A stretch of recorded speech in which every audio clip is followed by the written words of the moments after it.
இன்று நான் கொஞ்சம் சுவாரஸ்யமாக பேசப்போவது நாம் தினமும் உபயோகப்படுத்தும் நம் வாழ்வியலோடு கலந்துவிட்ட வெங்காயம் என்ற மூலிகை தாவரத்தை பற்றி தான். அதை பற்றி என்ன பேசப்படுகிறீர்களா? அது ஒரு தெய்வாம்சம் பெற்ற தாவரம் என்று பேசப் போகிறேன்.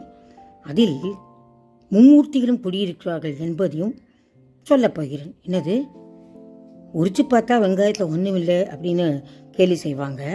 மொத்தம் பேசிகிட்டே போனால் என்னையாதவன் பேசிகிட்டே இருந்தால் கடைசியாக உள்ளே பார்த்தா ஒன்றுமே மேட்டர் இல்லைங்கிறோம். பெரியவரும் வெங்காயத்தை அலட்சியமாக பேசியிருக்காரு. இப்படி அலட்சியமாக பேசக்கூடிய வெங்காயம் தெய்வாம்சம் பெற்றதா? தெய்வங்கள் குடியிருப்பதா? ஆமாம். நீங்கள் வெங்காயத்தின் தோலை பார்த்தீர்கள் என்றால் அது சிவப்பு நிறமாக இருக்கும். அது சிவனுடைய அம்சம். சிவன் தலையிலிருந்து உருவாகும் கங்கையும் சிவப்பு நிறத்தில் தான் இருக்கிறது. தேவ பிரயாகையில் அலக்நந்தாவும் பகீரதி என்ற ரூபத்தில் ஆரம்பிக்கும் கங்கையும் சேரும் இடத்தில் கங்கையின் நிறம் சிவப்பாகத்தான் இருக்கும். பிரயாகையிலும் அப்படித்தான் இருக்கும்.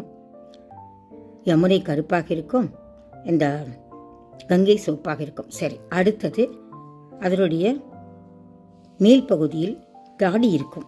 இந்த தாடியானது பிரம்மா அம்சம். உங்களுக்கு தெரியும், பிரம்மாவுக்கு தாடி உண்டு. ஏனென்றால் முப்பெரும் தேவர்களில் அவர்தான் மூத்தவர்.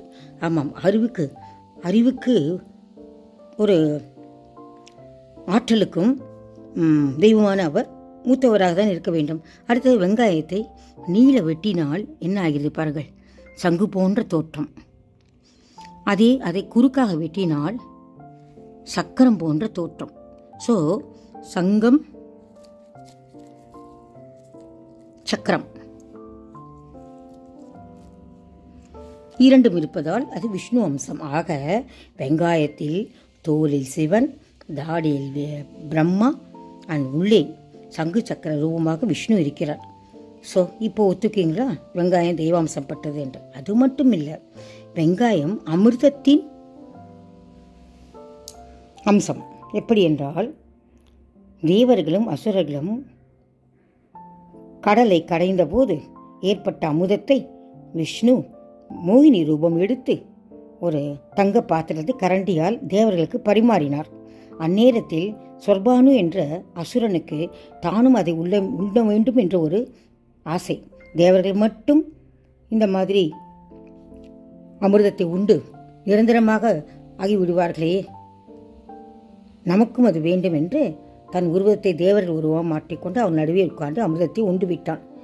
இதை கண்ட சூரியனும் சந்திரனும் மோகினியிடம் சொல்லிவிட, மோகினி கடும் கோபமடைந்து தன் கையில் இருந்த கரண்டியை சொபானு நோக்கி வீச, அதன் கழுத்தில் சக்கராயுதமாக மாறி அவனை இரு கூறாக வெட்டி தலை தனியாக உடம்பு தனியாக ஆக்கிவிட்டது.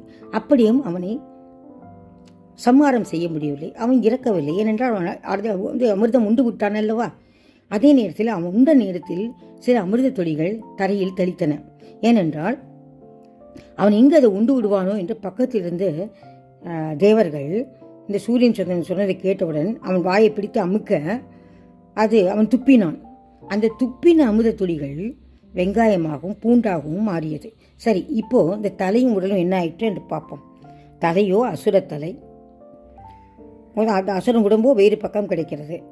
இப்போது இரண்டையும் சேர்க்கறதுக்கு விருப்பம் இல்லாமல் அந்த அசுரனுடைய தலைக்கு பாம்பு உடலையும் பாம்பு தலைக்கு அது அவன் ஏற்கனவே அவனுடைய உடம்பு இருந்தது இல்லையா, அசுரனுடைய இனம் கொடுத்ததுனால அசுரர் இப்போது இரண்டாக பிரிந்து விட்டான். அந்த அசுரன் சொபானு, ஒன்று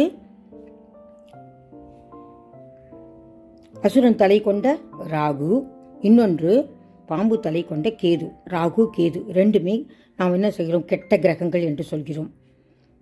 அது ராகு தோஷம் பிடித்தால் நம்ம என்ன சொல்கிறோம், கரும்பாம்பு தோஷம் என்கிறோம். கேது தோஷம் என்றால் செம்பாம்பு தோஷம் என்கிறோம். இரண்டுகளுக்கும் நடுவே எல்லா கிரகங்களும் ஒரு ஜாதகத்தில் அமைந்தால் நாம் என்ன சொல்கிறோம், கால சர்ப்ப தோஷம் என்கிறோம். பிற்காலத்தில் 40 வயசுக்கு பிறகு அது கால சர்ப்ப யோகமாக ஆகும் என்கிறார்கள். இந்த ராகு கேதுக்கு 7 கிரகங்களோட சக்தி அதிகம். ஏன் தெரியுமா? அவர்கள் நினைத்தால் சூரியனும் சந்திரனையும் மறைத்து சூரிய கிரகணம் சந்திர கிரகணத்தை உருவாக்க முடியும். வருடத்துக்கு ஒரு முறை இப்படி நடக்கிறது அல்லவா, நம் நாட்டிலோ வேறு நாட்டிலோ. இதற்கு என்னுடைய விளக்கம் என்னவென்றால், காட்டி கொடுத்த சூரியன் சந்திரனுக்கு for every action there is equal and opposite reaction என்று உணர்த்தும் முகமாக இது போன்று நிகழ்கிறது என்பது என்னுடைய கருத்து. இல்லையா? காட்டி கொடுத்து இவன் அமிர்தத்தை விழுங்க முடியாமல் செய்து பாயம் பிடித்து அம்மிக்கி அமிர்தத்தையும் துப்ப வைத்து கடுத்திய 2 கூறா பிளந்த பிறகு அவன் எதற்காக சூரியன் சந்திரனிடம் மரியாதை காட்ட வேண்டும்? அதிலிருந்து அவர்கள் சூரியன் சந்திரனை பிடித்து கிரகணத்தையும் உருவாக்கினார்கள் என்று என்னுடைய அனுமானம். சரியா தவறா என்று கூறுங்கள். அடுத்த முறை வெங்காயத்தின் அற்புதமான மருத்துவ குணங்களை பார்க்கலாம். ஏனென்றால் இத்தனையும் தாண்டி வெங்காயத்தை தாமச உணவு என்று சொன்னால் கூட அதில் அமிர்தத்தின் அம்சம் அமர்ந்திருப்பதாலும் பூண்டில் அமிர்தத்தின் அம்சம் இருந்திருப்பதாலும் இரண்டுமே இதயத்தை காக்கும், ஆரோக்கியத்தை காக்கும், ஆயுளை காக்கும் அற்புத மூலிகைகள். இன்று ஒரு அற்புதமான தெய்வாம்சம் பெற்ற ஒப்பரும் தேவர்கள் வாசம் செய்யும் இருபெரும் அசுரர்களிடம் இருந்து உருவான 2 பெரிய சக்திகளான சூரிய சந்திரனை மறைக்கக்கூடிய சக்தி வாய்ந்த ராகு கேதுவின் அம்சமான வெங்காயத்தை பற்றி பார்த்தோம். சுவாரஸ்யமாக இருந்திருக்கும் என்று நினைக்கிறேன்.